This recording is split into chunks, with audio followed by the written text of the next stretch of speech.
관세음보살님에 대해서 말씀드리겠습니다. 관세음보살님에 대한 말씀을 많이 해야 되는데 여기 김해근원이 관음성지가 되어 있습니다. 지금 한국에 관음성지가 몇 군데 있잖아요. 거기에 계시지 않고 이제 여기에 와 계십니다. 여기하고 서울에 계셔요. 그런데 사바세계 어디엔가 관세음보살님의 영장이 있습니다. 당신의 집이라고 할까 방이라고 할까 당신의 힘으로 은밀하게 만들어 놓은 데가 있어요. 정토는 어쩌죠? 불보살이 만들잖아요. 만들어 놨어. 정말 거기는 폭포수가 있고 물이 한없이 깨끗하고 차지도 않고 덥지도 않고 거기서 목욕도 하시고 그래요. 아주 안락한 곳이 있어요. 진짜 영장이 있어요. 눈뜬 사람은 알아요. 거기를 가보고 그래요.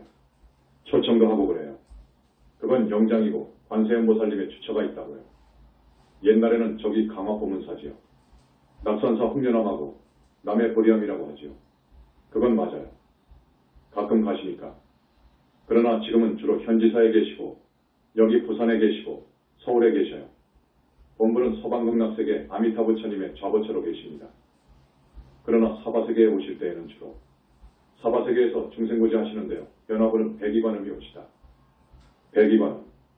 여성의 잠옷 형상으로 옷을 입으시고 치마를 다 입으시고 그러신다고요. 그런 것은 여러분이 다 아실 것입니다. 인도에 가면 보타라카라고 해가지고 인도 남해섬 어느 산에 계신다고도 하고 중국에 가면 절강성 남해 쪽 하나의 섬을 보타라카라고 해. 한국은 양양 낙산사를 말합니다. 어쨌든 이 이야기는 여러분이 이미 아시니까 이 정도 합니다.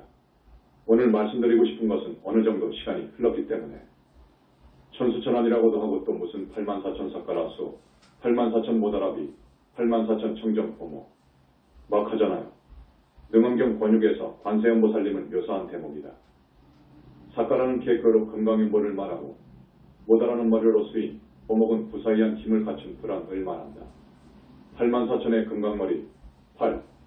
청정한 보배 눈을 가지시고의 뜻이다. 84,000이라는 수는 중생의 소원에 따라 자유자재로 놔두시는 보살님의 무량한 위신력을 상징한다. 그건 뭐냐? 이상야릇하게 그렇게 그려놓았는데 그렇지 않습니다. 천수천안하면 관세음보살님이 손이 1000개고 눈이 1000개인가? 그렇다면 관세음보살님이 기용하며 그렇잖아요.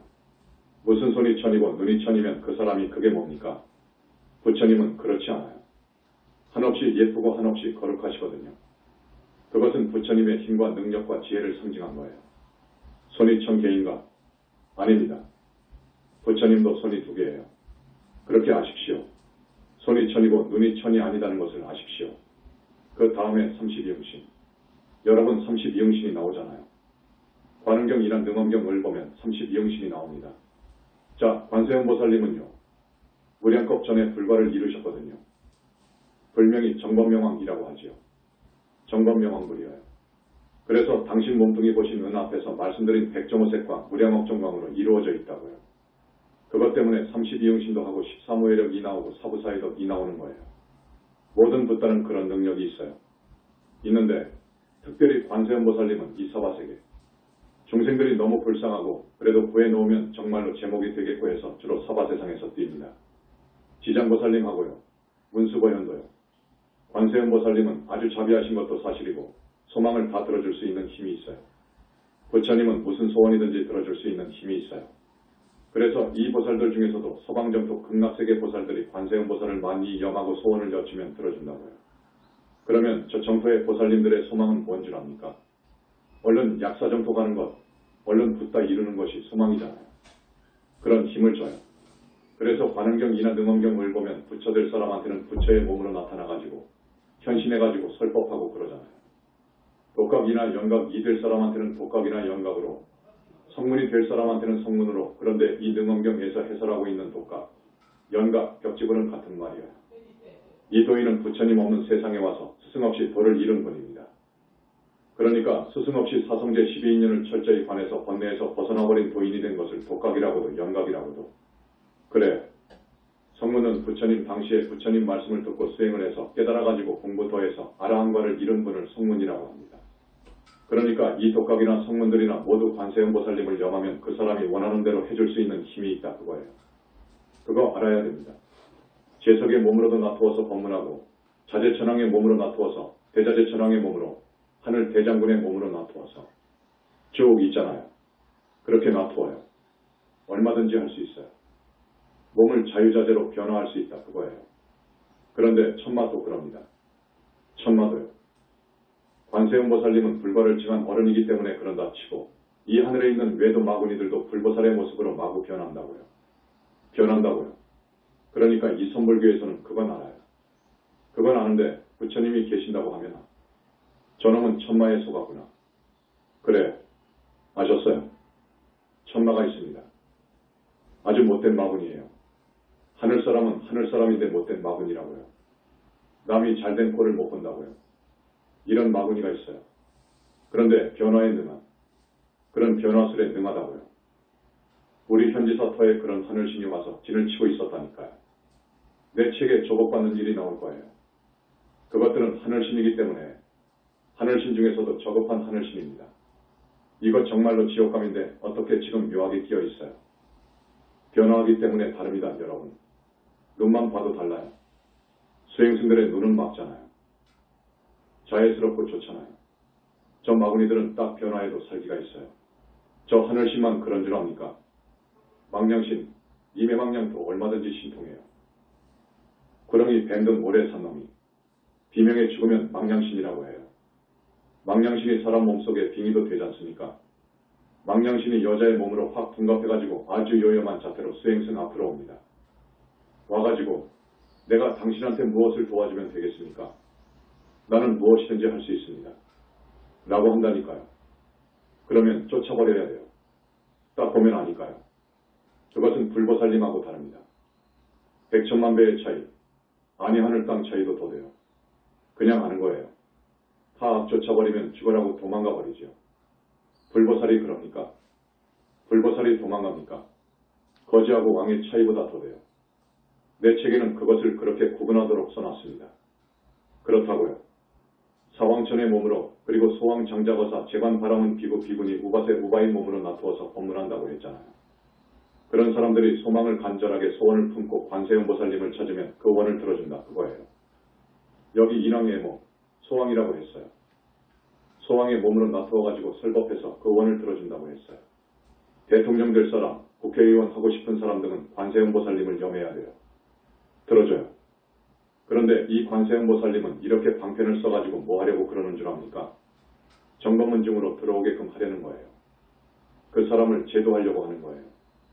아미타국에 태어나도록 왕생하도록 그러는 거예요. 얼마나 거룩합니까? 이 사람 소원을 들어주면 다음에 4명을 거역 못하거든요. 그렇게 이끌어요. 소원을 들어주면서 그렇게 이끈다고요. 미타국으로 들어가도록 왕생극락할 수 있도록 이끌어준다고요. 지장이나 관음이나 목표는 거기에 있습니다. 여러분 모르시죠? 무조건 소원을 다 들어주는 것이 아니고 거기에 있어요. 방편으로 소원을 들어주고 사람 좀 만들어가지고 왕생극락할 수 있도록 이끌어줘요. 이끈다고요. 이게 관세음보살님의 30이형이에요. 모든 부처님은 다 할 수 있어요. 극락보살도 할 수 있어요. 극락보살도 마음대로 몸을 놔둘 수 있습니다. 그러나 관세음보살님처럼 소원을 들어줄 정도의 능력이라든지 그런 지혜는 없어요. 거의 적어요. 붓다들은 있어요. 그 다음에 13무회력입니다. 14가지 무회의 힘이 있어요. 그러니까 관음경을 보면 불 속에 들어가도 능히 태우지 못하게 하고 물에 빠져도 죽지 않고 귀신을 만나도 그 해함을 면할 수 있고 막 나오잖아요. 또 도병이 칼이 부서지고 병기가 부서지고 귀신이 힘을 못 쓰고 쭉 보면 14가지일 거예요. 그것을 13무회력이라고 합니다. 포탄이 떨어져도 그 포탄이 터지질 않고요. 관세음보살을 일심으로 염한 사람은요. 나는 그런 신도를 만났어요. 그런 경험을 한 사람이 있더라고요. 또 가세. 축에 가세. 주는 손을 묶는 쇠수가 배는 발을 묶는 쇠고랑 가는 목에 씌우는 칼, 새는 몸을 묶는 쇠사슬. 이것이 그냥 부서지고요. 죄수들의 목을 씌우고 그러잖아요. 쇠고랑이 풀어져 버리고 부서져 버리기도 하고 도적을 만나도 그 해를 잊지 않고 음욕이 심한 사람은 관세음보살님을 일심으로 염하면 그 음욕을 없애주고 진해, 성냄이라고 하죠. 성냄도 그러고 어리석음도 그러고 관세음보살님의 위신력으로 간절히 하면 그 어리석음에 빠지지 않게 한다 그거예요. 또 여자분들이 아이를 임신하기 전에 남자아이를 혹은 여자아이를 원하면서 관세음보살님을 지극히 찾으면 여자를 주든지 남자를 주든지 꼭 그렇게 주고 그런데 죄가 있고 덕이 있는 아이를 주지 않습니까? 관세음보살님은 그런 힘도 있어요. 지금 우리의 관음태교가 이를 증명하잖아요. 62억 항아사 보살을 찾는 것보다 관세음보살 한 분을 찾는 것이 더 수승하다. 이게 관음경에 나올 것입니다. 그러니까 불과를 증한 관세음보살님은 정토세계 62억의 보살들과 맞먹어버려요. 관세음보살님을 일시해 간절히 염한 공덕이 62억의 보살들한테 평생토록 공양 음식을 주고 의복을 주고 와구의약을 공급한 것과 같이 되어요. 이러한 13호의력을 지니고 있습니다. 그 다음에 사부사의덕입니다. 몸을 갖가지로 나타내어가지고 중생을 구한다든지 중생에게 무해를 베푼다든지 무해라는 것은 두려움, 겁먹는 것을 없애주는 거예요. 겁먹는 것. 관세음보살님의 위신력이 작용하면 겁이 없어져 버려요. 중생들을 애민하게 여기는 것. 중생의 온갖 소원을 다 들어주신다 하는 것.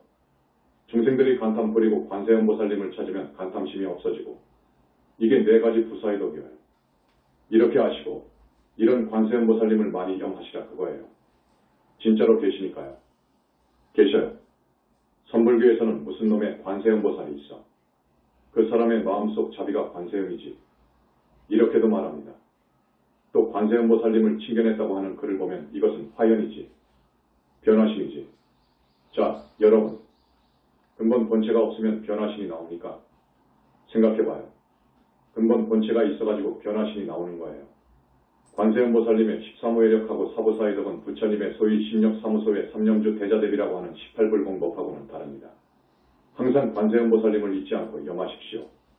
특히 관세음보살님 기도를 붙이신 분이나 관세음보살님 공부를 하는 분들은요.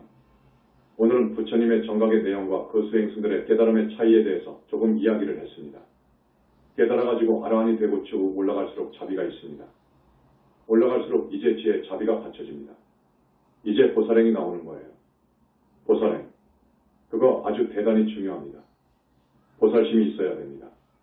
부처님은 지혜와 자비, 복덕과 위신력, 이 모두를 다 갖추고 계십니다.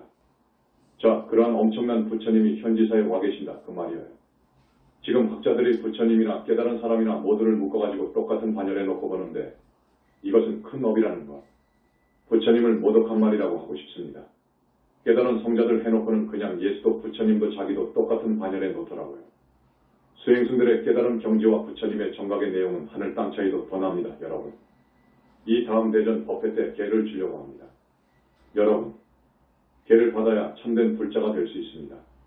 정법문중으로 귀의하는 길입니다. 정법문중으로 귀의했으면 좋겠습니다. 그래야 삽니다. 많이 수계 신청을 해주십시오. 수계식을 합니다. 이 다음 대전 법회 때요. 그것을 말씀드리고 싶고 우리 현지사 신도가 되어 주십시오. 여러분. 그래야 삽니다. 여러분. 시박을 짓지 않는 사람이 어디에 있습니까? 시박, 몸뚱이로 짓는 3가지 업, 뜻으로 3가지 업, 입으로 4가지 업을 시박이라고 그래요. 시박을 짓지 않는 사람이 어디에 있습니까? 그렇기 때문에 모두 지옥을 가는 거예요. 지옥 가는 거예요. 짐승 되고요. 그런 사람들 늦지 않았어요. 귀의하세요.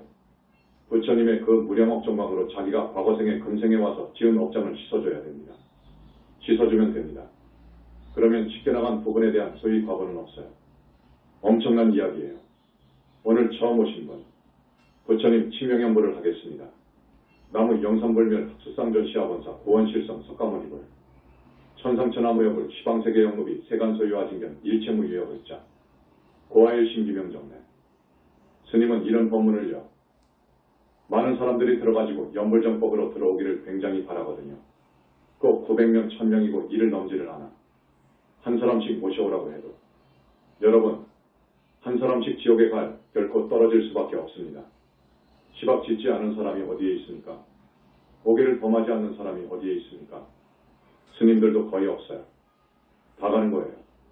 부처님의 정법문중으로 들어와서 업장을 싣고 더 이상 악업을 짓지 않아야 해요. 그 길이 있는데 왜 안 들어오느냐고요. 세상이 워낙 무지에 쌓여 있고 혼탁하니 큰 기대는 접었습니다만 그래도 우리나라의 불자들이 많잖아요. 보살행입니다. 여러분. 지옥 갈 사람 하나 살려주라고요. 여러분. 부탁합니다.